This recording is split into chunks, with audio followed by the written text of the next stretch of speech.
2025 ची IPL आणि 2025 च्या IPL सोबत आणखीन एक गोष्ट खास होती ती म्हणजे मागच्या वर्षी हार्दिक पांड्या मुंबईचा कॅप्टन झाला आणि अनेकांना रोहितचे जे चाहते आहेत आणि मुंबईमधली प्रचंड जी जनता आहे त्यांची मनं दुखावली. बट हार्दिक पांड्या कॅप्टन म्हणून ह्या सीझनला फ्लॉप ठरणार की हिरो ठरणार हे काही दिवसात येणाऱ्या रिझल्टवरनं आपल्याला कळतं. म्हणजे मॅच कोण जिंकतं किंवा तो मुंबई इंडियनला फायनल मध्ये घेऊन जाणार तो यशस्वी ठरतोय का किंवा मुंबईचा जो कमबॅक झाला याच्यामध्ये हार्दिक पांड्याचं कॉन्ट्रीब्युशन नेमकी तेच जाणून घेण्याचा प्रयत्न आपल्या व्हिडिओच्या माध्यमातून करणार आहोत.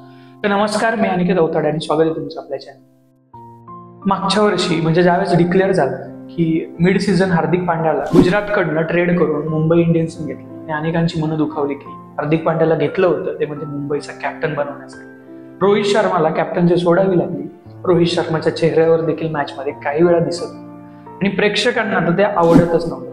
ज्यावेळेस हार्दिक पांड्या कॅप्टन म्हणून मॅच संपल्यानंतर ज्या कॅप्टनला त्याचं मनोगत व्यक्त करण्यासाठी बोलवलं जायचं त्यावेळेस स्टेडियममध्ये रोहित रोहित म्हणून लोक ओरडायची आणि अनेक वेळा तुम्ही ते व्हिडिओ किंवा त्या बाकी सगळ्या गोष्टी बघितल्या असेल. बट मागच्या वर्षी 2024 आणि ह्या वर्षी 2025 मध्ये हार्दिक पांड्या इंडियन टीमसाठी देखील हार्दिक पांड्याचं जे कॉन्ट्रीब्युशन होतं ते महत्वाचं होतं. आणि आता जर बघितलं की IPL मध्ये हार्दिक पांड्या मागं पडलेल्या मुंबई इंडियन्सला स्वतःच्या बळावर ऍज अ बॉलर म्हणूनही तो यशस्वी ठरतोय.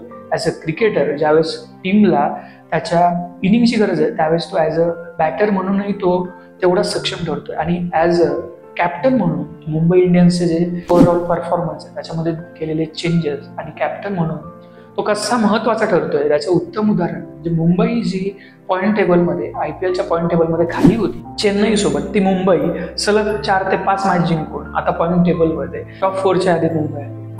त्याच्यामध्ये हार्दिक पांड्याची जी कॅप्टन्सी किंवा हार्दिक पांड्याचं कॅप्टन म्हणून जे योगदान त्याला नाकारून चालणार नाही. हार्दिक पांड्याने मुंबईचा कॅप्टन म्हणून ऍज अ इंडिव्हिज्युअल प्लेअर म्हणून त्यानं दिलेलं कॉन्ट्रीब्युशन प्रचंड महत्वाचं आहे. रोहित शर्माचा जर ह्या सीझनमध्ये ओव्हरऑल परफॉर्मन्स बघितला तर तो तेवढासा काही खास नाहीये. बट मुंबई पॉईंट्स टेबलमध्ये जसं जसं वर चढते जसं मॅचेस पुढे जात तसं मागच्या काही इनिंगमध्ये रोहित शर्माचा जो परफॉर्मन्स आहे तो देखील चांगला होता. आणि रोहित शर्माला ऍज अ इम्पॅक्ट प्लेअर म्हणून खेळवलं जातं.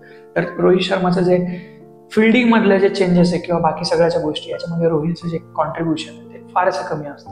म्हणून हार्दिक पांड्या मुंबईचा ऍज अ कॅप्टन म्हणून आणि इंडिव्हिज्युअल प्लेअर म्हणून नक्कीच यशस्वी ठरतोय असं गेल्या काही मॅचेसमध्ये तरी बघायला.